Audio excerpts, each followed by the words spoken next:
I'll explain this to people. This right here is a hamstring muscle, and it contracts, and that's how you get power from it.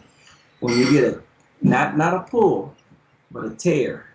When a tear happens, you rip a part of the muscle off, or the muscle rips off the tendon, which is what happens when most people tear their bicep. So when you tear a hamstring, that has to heal back down, and that's straight muscle. If you get a little tear, just like, just say that's just a little tear, you tear it just a little bit, then it just takes a while, go 4 to 6 weeks, and it'll come back, and then you just stay stretched, and you don't have that hamstring problem.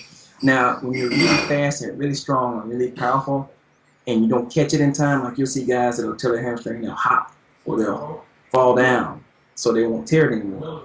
And they avoid that. But the only thing I would say that really happened to him was he wasn't in shape, or he was lifting too much and not running enough.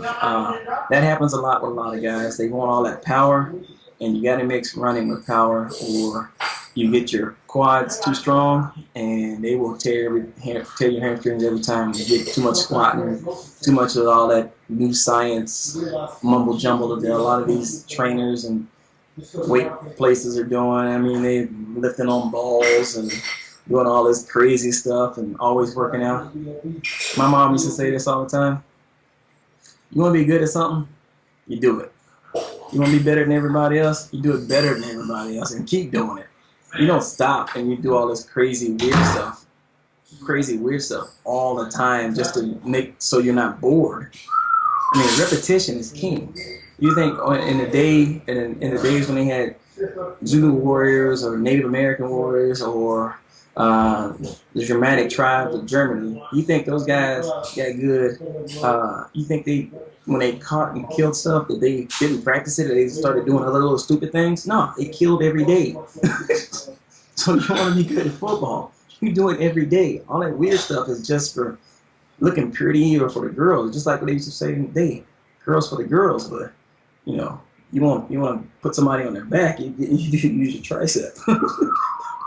I mean, they can talk about it all they want to, but it's most of the time it is the basic stuff that makes players better. I mean, they do all that weird stuff, but when it comes right down to it, it's just good old-fashioned squats and cleans and bench press.